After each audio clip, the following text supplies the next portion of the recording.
नमस्कार। जैसा कि आप देख रहे हैं स्क्रीन पे पर्यावरण अध्ययन के महत्वपूर्ण प्रश्न उत्तर जो कि इन्हीं से पूछे जाते हैं, जो कि सीटेट में आने वाले जो ईवीएस क्वेश्चंस होते हैं वो बिल्कुल इन्हीं नोट से पूछे जाते हैं। तो आपके सामने ये नोट्स हैं जो कि ईवीएस के होते हैं, कुछ इंपॉर्टेंट ही नहीं बहुत इंपॉर्टेंट, जिनसे क्वेश्चंस बिल्कुल आते ही आते हैं। यदि आप 21 जनवरी सीटेट की प्रिपरेशन कर रहे हैं तो ये वीडियो आपके लिए ईवीएस का यानी कि पेपर 1 के लिए यूजफुल रहेगा।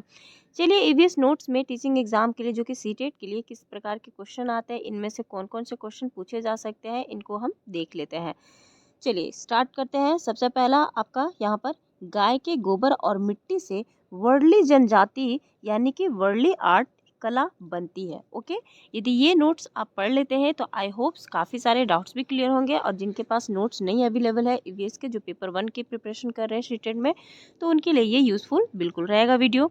चलिए आगे बढ़ते हैं। यहाँ पर आपको देखने प्राप्त होंगे कि भारत दुनिया में सबसे बड़ी और विविध जनजाति आबादी में से एक है। ओके, साथ ही साथ महाराष्ट्र के ठाणे, ओके, ठाणे जिले में वर्ली जाति, कौन सी जाति, वर्ली जाति पे हम बात कर रहे हैं। ओके, जो कि यहाँ पर भी आपको जनजाति बताया गया था कि मिट्टी से वर्ली जनजाति, और यहाँ पर वर्ली आर्ट यानी कि कला बनती है। तो यह वर्ली जनजाति के आदिवासी का निवास है। इस आदिवासी जाति की कला ही वर्ली लोक कला नाम से जानी जाती है। ओके, तो ये इम्पॉर्टेंट है काफ़ी ज़्यादा। देखिए, गाय के गोबर और मिट्टी से वर्ली जनजाति यानी वर्ली आर्ट जिसे कहते हैं बनाई जाती है, कलाकृतियाँ बनाई जाती है। ओके, मिट्टी और गाय के गोबर से। ओके, और ये दुनिया भर में सबसे बड़ी विविध जनजाति आबादी में से एक है। और साथ ही साथ हमें महाराष्ट्र के जो ठाणे जिले है वहाँ से वर्ली जनजाति आदिवासी का हमें ज़्यादातर वहाँ पर देखने को प्राप्त मिलते हैं। साथ ही साथ चलिए और भी काफ़ी पॉइंट्स हैं जो कि हम जान लेते हैं।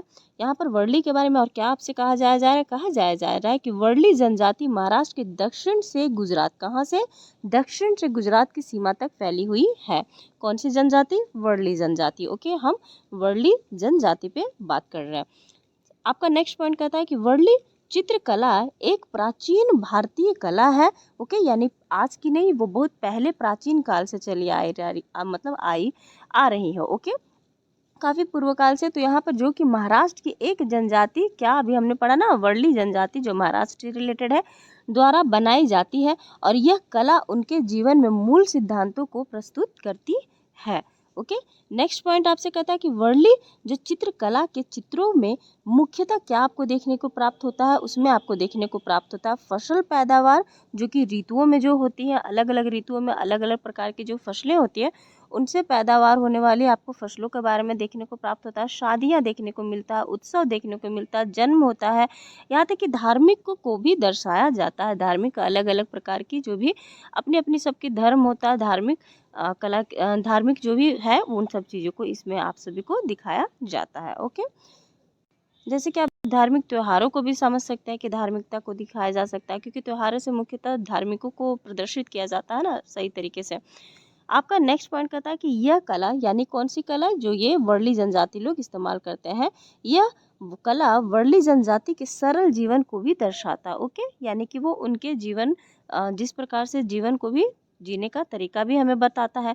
वे रंग द्रव्य, ओके, रंग द्रव्य के लिए गाय के गोबर, अभी जस्ट शुरुआत में हमने पढ़ा था, गाय के गोबर, मिट्टी और लाल ईंटों और सफ़ेद आटे के पेस्ट का उपयोग ये लोग करते हैं। कौन लोग करते हैं, वर्ली जनजाति लोग अपनी कला में, कृतियों में जो भी अपना कला का प्रदर्शन करते हैं, उनमें किन किन चीज़ों का इस्तेमाल करते हैं, तो गाय के गोबर का और मिट्टी का, लाल ईंटों का, साथ ही सफ़ेद आटे का पेस्ट का। ओके, चलिए आगे बढ़ते हैं। आगे आपसे क्या कहता है, आगे आ जाते हैं। वर्ली चित्रकला आकृतियाँ प्राकृतिक के विभिन्न तत्वों के प्रतीक हैं, और वृत्त सूर्य या फिर चंद्रमा यानी कि वृत्त सूर्य और चंद्रमा की प्रतिनिधित्व करता है, जबकि त्रिभुज पहाड़ों और शंक्वाकार यानी कि पेड़ों को दर्शाता है। इसके विपरीत यदि हम बात करें तो वर्ग एक मानव आविष्कार के रूप में प्रस्तुत करता है, जो एक पवित्र बाड़े या भूमि का एक टुकड़ा दर्शाता है।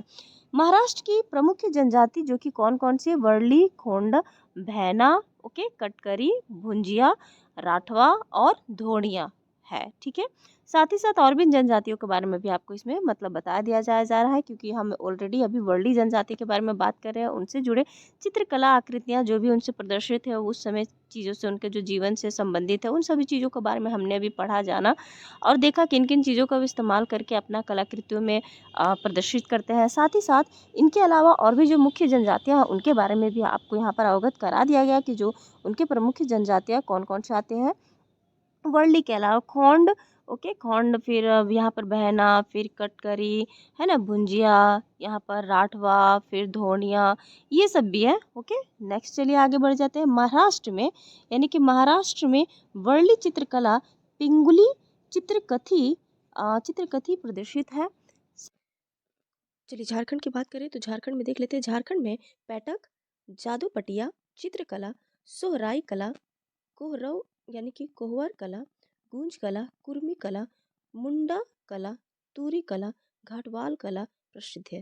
देखिए यहाँ पर कितने सारे कला है, यानी कि चित्रकला जो कि आपको प्रसिद्ध देखने को प्राप्त मिलते हैं। यानी कि झारखंड में हम पैटकर, जादूपटिया चित्रकला, उसके बाद सोहराई कला, कोहवर कला, गूंज कला, कुर्मी कला, यहाँ तक कि मुंडा कला, तूरी कला, घाटवाल कला, ये सभी के सभी क्या है वहाँ पर प्रसिद्ध है। तमिलनाडु की बात करें तो तमिलनाडु में तंजोर चित्रकला, मीका चित्रकला प्रसिद्ध है। कौन सा? तंजोर, ओके।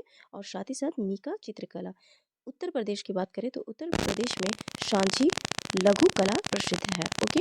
सांची और लघु कला ये सभी के सभी इंपॉर्टेंट है माय फ्रेंड्स, इनको आपको याद भी करते जाना है, साथ साथ माइंड में रिकैप करना है। झारखंड में सारा तो नहीं, लेकिन झारखंड में जो इंपॉर्टेंट है उनमें आपको कुछ कुछ इनमें से होना ही चाहिए, जैसे कि सोहराई कला, कोहवर कला, गूंज, कुर्मी, मुंडा कला, तूरी, घाटवाल, ओके, यानी जादूपटिया, ये सभी कुछ महाराष्ट्र का आप जानते हैं। वर्ली चित्रकला, पिंगुली भी है, ओके, पिंगुली चित्रकथी। चलिए आगे बढ़ते हैं। नेक्स्ट हम आ जाते हैं मैसूर चित्रकला की बात करें तो मैसूर चित्रकला में आप कर्नाटका को देखिएगा, ओके। कर्नाटका से रिलेटेड हम देखेंगे तो यहाँ पर आ जाइए मैसूर चित्रकला में, ओके। कर्नाटका में मैसूर शहर में मैसूर चित्रकला शास्त्रीय दक्षिण भारतीय चित्रण का एक मूल्यवान रूप है। भारत के कई शास्त्रीय और पारंपरिक कला रूपों में मैसूर चित्रकला आमतौर पर हिंदू देवी देवताओं और भारतीय पौराणिक कथाओं को दर्शाती है, जो अपनी सुंदरता, बनावट और विस्तार पर ध्यान देने के लिए प्रसिद्ध है, ओके। यानी कर्नाटका का बात करें तो कर्नाटका में हम मैसूर शहर में, ओके, मैसूर शहर में मैसूर चित्रकला देखते हैं, जो कि शास्त्रीय दक्षिण भारत चित्रण का एक मूल्यवान रूप हमें देखने को प्रदर्शित प्राप्त होता है। साथ ही साथ कई शास्त्रीय पारंपरिक कला जो भी शुरुआत से चलते आ रहे हैं उन सभी को हमें मैसूर चित्रकला में देखने को प्राप्त होता है। जैसे कि फॉर एग्जांपल क्या देवी देवताओं का वहाँ पर किस प्रकार से प्रचलन प्राचीन से लेकर अभी तक किस प्रकार से चल रहा है, वो मैसूर चित्रकला के थ्रू हम लोग वहाँ का पूजा पाठ इन सभी चीज़ों को देख पाते हैं, कथाओं को देख पाते हैं। तो और साथ ही साथ उनकी सुंदरता, बनावट किस प्रकार से रही है, उसका विस्तार किस प्रकार से हुआ, उन सभी के बारे में वहाँ पर प्रसिद्ध भी हमें देखने को प्राप्त मिलता है। उसके बाद सबसे फेमस आप जान रहे होंगे मधुबनी चित्रकला के बारे में हम जानेंगे। चलिए मधुबनी चित्रकला को भी जान लेते हैं। बिहार में पाई जाने वाली सबसे लोकप्रिय पारंपरिक कला कौन सा रूपों में एक है? कौन? मधुबनी चित्रकला बिहार के मिथिला जिले के मधुबनी जिले में हुई थी। इन चित्रों में अमूर्त ज्योति यानी कि ज्यामितीय रूप में जैसी विशेषताएं भी शामिल है। मधुबनी पेंटिंग के लिए चावल के पाउडर के रंगीन पेस्ट का उपयोग किया जाता है। ये तो सभी आप जानते हैं, मधुबनी पेंटिंग का चावल के पाउडर का उसी को कलरिंग करके, चावल के पाउडर को कलर करके उसका उपयोग किया जाता है, ओके। यानी कि वहाँ का कलाकृतियाँ में, चित्रकलाओं में उसका उपयोग किया जाता है। साथ ही साथ अगला पॉइंट आपसे कहता है कि मधुबनी चित्रकला के चित्रों में मनुष्यों, जानवरों, पेड़ों, फूलों, पक्षियों, मछलियों आदि को दिखाया जाता है। अब आप कहें कि मधुबनी चित्रकला में किन किन चीज़ों को, चावल के पाउडर को कलर करके उनका उपयोग करके हमें बताया जाता है, किस प्रकार से पेंटिंग की जाती है। तो वहाँ पर मनुष्यों के द्वारा आपको जानवरों का, पेड़ों का, फूलों का, पक्षियों का, मछलियों का, इन सभी चीज़ों का वहाँ पर चित्रकलाएँ दिखाई देती हैं। इन चित्रों को बनाने के लिए इंडिगो, हल्दी या फिर फूलों या फिर पेड़ों के रंगों का आदि का उपयोग किया जाता है, एकदम नेचुरल तरीके से, ओके।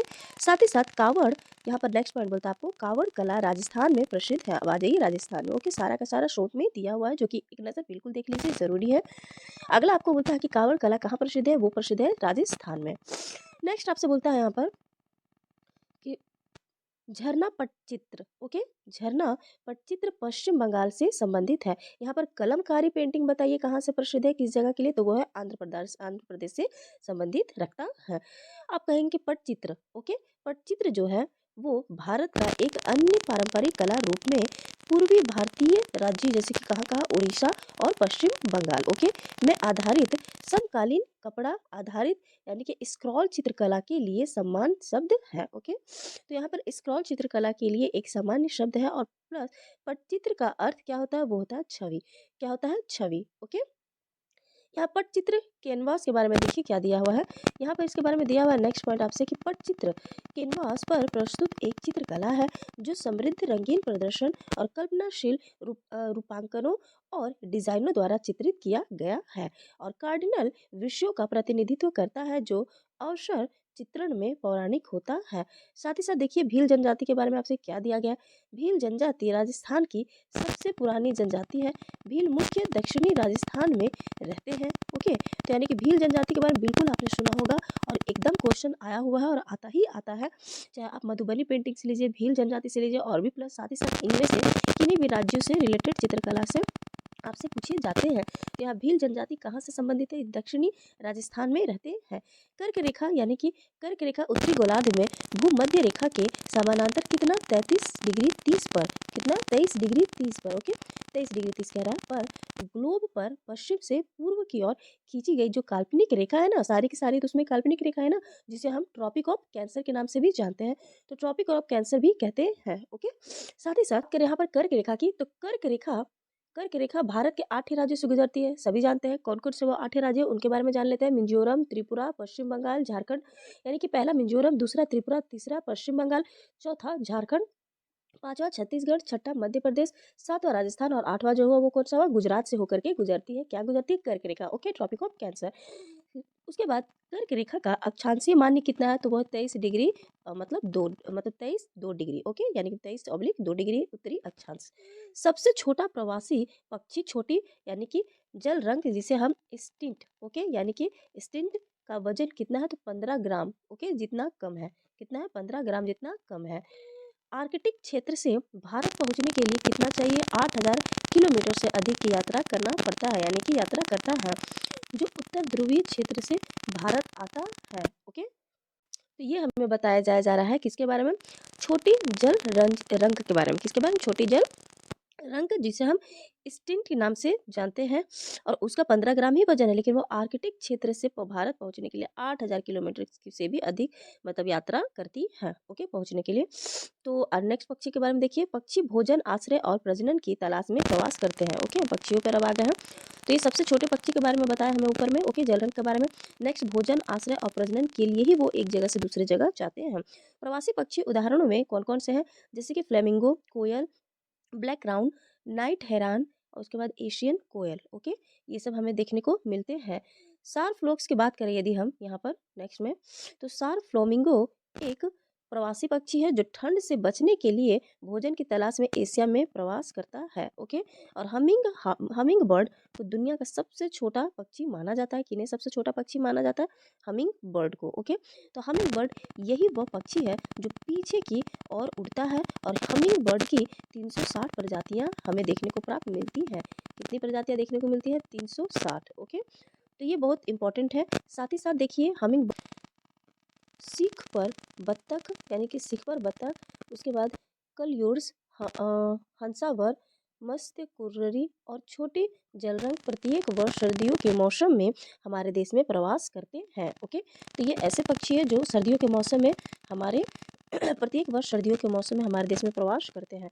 कौन कौन से पक्षी है, शिख पर बत्तख यहाँ पर जो देखने को प्राप्त हुए, उसके बाद कलयूर्स यहाँ पर और हंसावर, उसके बाद मत्स्य कुर्ररी यानी कि कुर्री और छोटी जल रंग। ये सब थोड़ा सा आपको 1-2 बार रिवाइज करने की ज़रूरत है, उसके बाद हमें लगता है याद हो जाएगा। हाँ, थोड़ा नाम ये न्यू में थोड़ा सा दिक्कत है, लेकिन जो इनसे परिचित है उनके लिए बिल्कुल भी ये सही है। पक्षी अपने अंडे देने के लिए घोंसले का निर्माण करते हैं और अपने छोटे बच्चों को सेते हैं। तो ये तो पता है सबको। साथ ही साथ सभी पक्षी घोंसलों का निर्माण नहीं करते हैं। ये भी जान जाइए कि सभी पक्षी अपने घोंसले का निर्माण नहीं करते हैं। जैसे कौन कौन से वो पक्षी हो गए, कोयल अपना अंडा कौवे के घोंसले में देती है, ये तो सब कुछ जानते हैं। और कितने बार क्वेश्चंस आया भी है सीटेट में कि कौन सा ऐसा पक्षी है जो अपना अंडा कोयल के यानी कि कौवे के घोंसले में देती है। तो कोयल है, या फिर कभी कभी ये पूछ जाती है कि कोयल को किस पक्षी के घोंसले में अपना अंडा देती है, तो बिल्कुल वो कोयल जो है वो कौवे के घोंसले में अपना अंडा देती है। साथ ही साथ डव कैक्टस यानी कि डव कैक्टस के बारे में पूछा गया है पौधे के बारे में, या मेहंदी की बाड़ के बीच अपना घोंसला बनाता है। ओके, यानी कि डव कैक्टस बात करें कि पौधे या फिर मेहंदी, या तो मेहंदी होना चाहिए या तो डव कैक्टस का पौधा होना चाहिए, इन्हीं के बीच में अपना घोंसला बनाता है। यानी कि डव की बात करें तो डव कैक्टस के पौधे या मेहंदी की बाड़ के बीच में अपना घोंसला बनाता है। साथ ही साथ आ जाइए हम गोरैया के बारे में बात करते हैं। नेक्स्ट पॉइंट, गोरैया और कबूतर। ओके, गोरैया और कबूतर कहीं भी एक अलमारी के ऊपर या फिर एक दर्पण के पीछे एक कगार पर अपना घोंसला बनाते हैं। बिल्कुल सही है, बिल्कुल गोरैया जो है या फिर कबूतर हमें अपने घर के आसपास ही देखने को प्राप्त होते हैं, या तो अलमारी के पास या फिर दर्पण के पीछे, ये सब, या फिर ऊपरी छोर पे जो हमारा होता है छत, उसके यदि कॉर्नर वॉर्नर में कहीं रह गया स्पेस तो वहां पर हमें देखने को प्राप्त होते हैं कबूतर भी। साथ ही साथ बारबेट की बात करें, बारबेट या कॉपर स्मिथ, तो पक्षी एक पेड़ के तने में एक छेद में अपना घोंसला बनाता है। ओके, साथ ही साथ यहाँ पर टेलर बर्ड का नाम आप बिल्कुल सुने होंगे, ये ऑब्वियसली टेलर के नाम से ही हमें याद हो जाता है इस बर्ड का नाम। तो ये एक झाड़ी पर दो पत्तियों को एक साथ जोड़कर अपना घोंसला बनाने के लिए तेजी से चोंच का उपयोग करता है, और यह अपने द्वारा बनाई गई पत्तियां की तरह यानी कि तह में अपने अंडे देती है। बिल्कुल, पक्षियों में टेलर बर्ड का नाम बिल्कुल आता है क्योंकि इनका बनाया हुआ घोंसला बहुत ही मजबूत और बहुत ही यूनिक माना जाता है। ओके, तो ये जितनी मेहनत करती है वाक़ई में तारीफ़ है। साथ ही साथ इसमें जो बनाई गई पत्तियाँ का तह में अंदरों में एकदम बीच में सेफ़ली अंडे अपने देती हैं। सनबर्ड के बारे में देख लीजिए, सनबर्ड के बारे में क्या कहता है? सनबर्ड एक घोंसला बनाता है, ओके, और साथ ही साथ एक छोटे पेड़ या झाड़ी की शाखा से लटकता है। जिससे उल्टा लटकता हुआ एक हमें प्राप्त होता है ना, वो इसमें सनबर्ड है। रॉबिन जमीन के स्तर पर नरम टहनियों, जड़ों, ऊन, बालों और कपासों के ऊन के साथ पेड़ की निचली शाखाओं या कभी-कभी शीर्ष पर अपना घोंसला बनाता है। कौन बनाता है? रॉबिन। ओके, रॉबिन भी एक पक्षी है जो ज़मीन के स्तर पर काफ़ी ज़्यादा ज़मीन के स्तर पे नरम टहनियों, जड़ों, ऊन, बाल इन सब का उपयोग करता है। कपास, इन सभी के ऊन के साथ पेड़ों की निचली शाखाओं में वो अपना शीर्ष मतलब निचली शाखाओं के शीर्ष पर अपना घोंसला बनाता है। साथ ही साथ हमने अभी रॉबिन के बारे में जाना, और रॉबिन के बारे में और भी देख लीजिए। अलग-अलग पक्षी अलग-अलग जगहों पर घोंसले बनाते हैं। कुछ ज़मीनी स्तर पर तो कुछ पेड़ पर घोंसले बनाते हैं। विभिन्न पक्षी अपने घोंसले बनाने के लिए विभिन्न तकनीकी यानी कि तकनीकों और विभिन्न सामग्रियों का उपयोग भी करते हैं ना? और साथ ही साथ जैसे कि देखिए वीवर बर्ड, यानी कि वीवर बर्ड की यदि बात करें तो बया पक्षी जिसे हम जानते हैं एक छोटी सी चिड़िया होती है, और वीवर बर्ड जिन्हें बया पक्षी के नाम से जानते हैं घास के तने और अन्य पौधों के रेशों का उपयोग करके अपने घोंसले के निर्माण की तकनीक के लिए जाने जाते हैं। वीवर बर्ड जो होता है विशेष रूप से अपने छत वालों यानी कि घोंसलों के लिए जाने जाते हैं जो जटिल लटकते हुए कक्षों का निर्माण करते हैं। वीवर बर्ड की और बात करें तो वीवर बर्ड की कई प्रजातियां अत्यधिक मिलनसार होती हैं, जैसे कि नर वीवर बर्ड जो है पक्षी खूबसूरती से बने हुए घोंसले बनाते हैं।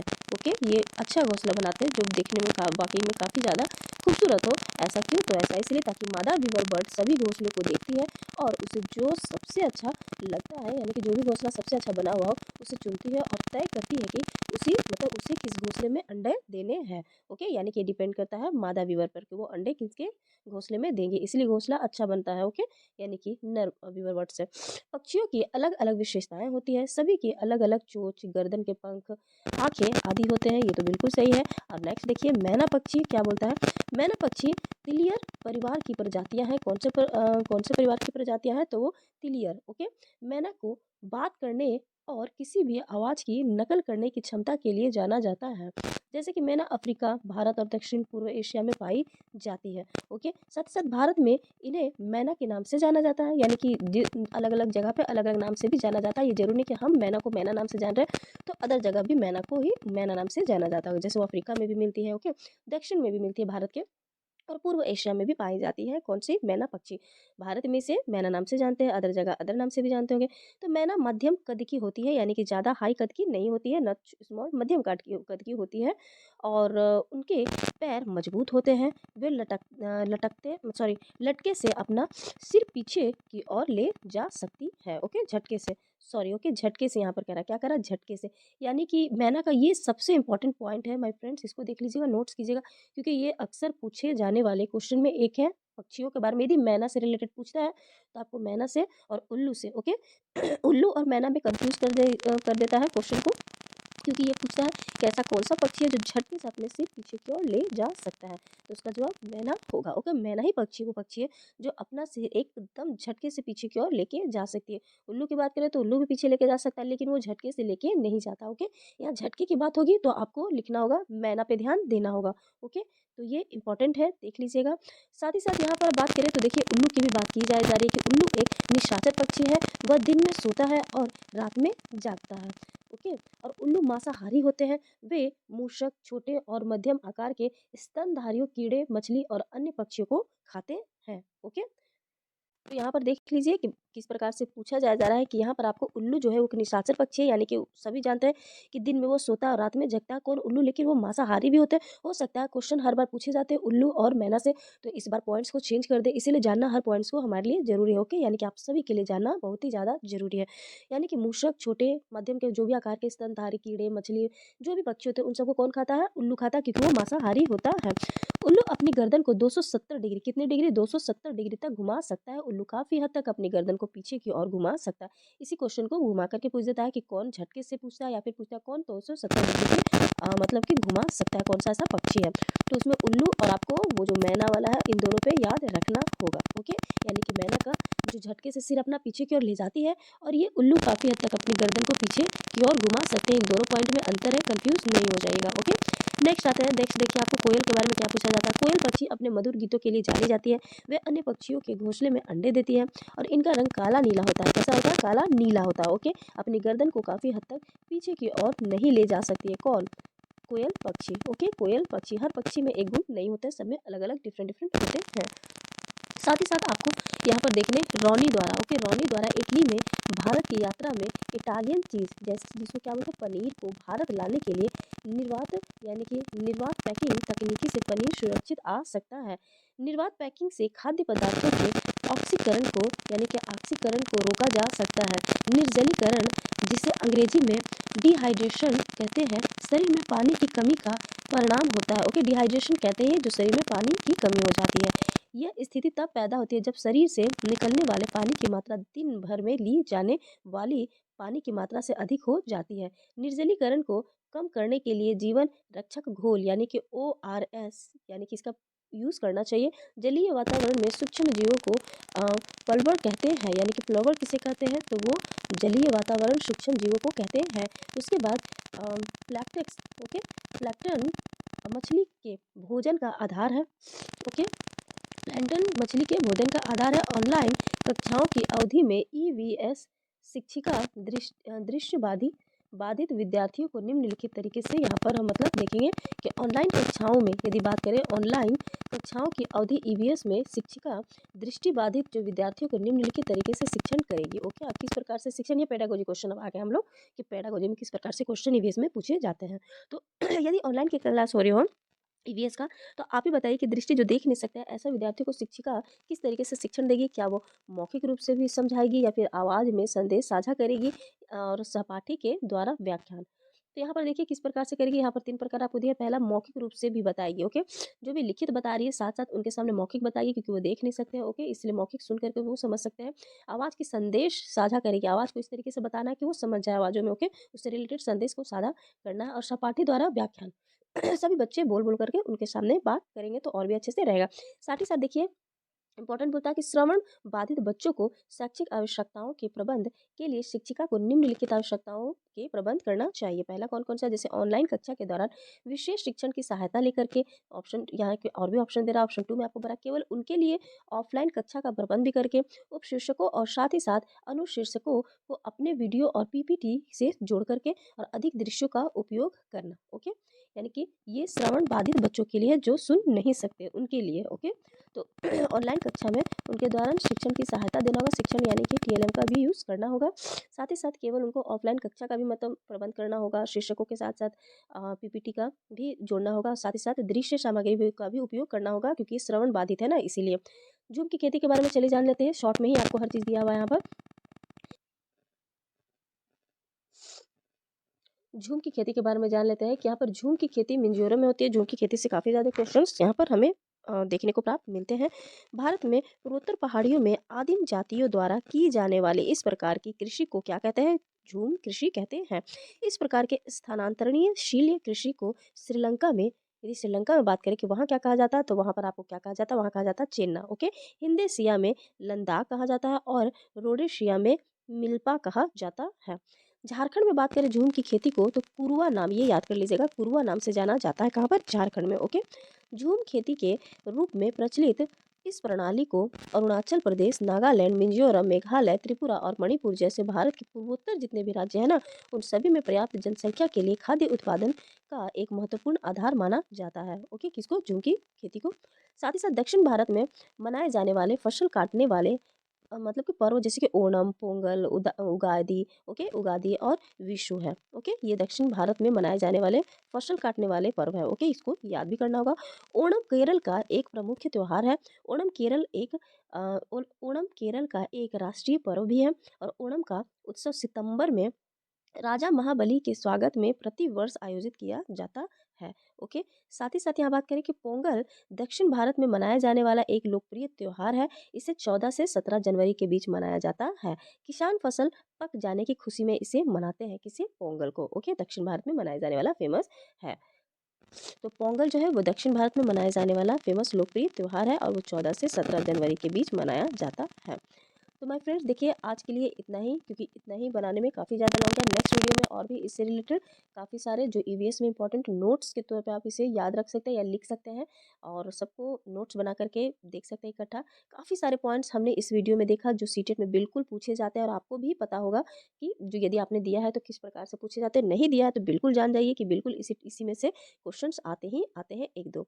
तो नोट्स को आप देख लीजिएगा, ईवीएस से रिलेटेड ये सारे पॉइंट्स इंपॉर्टेंट है, नहीं तो एक दो बार भी पढ़ लीजिएगा। तो आई होप इनसे टकराने से आपको उस वक्त कंफ्यूजन नहीं होगा जब क्वेश्चन आप देखेंगे ईवीएस अध्ययन के महत्वपूर्ण। ओके, तो चलिए इसी तरीके से आगे फिर हम मिलते हैं अपने नेक्स्ट वीडियो में। ये वीडियो देखने के लिए आपका बहुत बहुत धन्यवाद।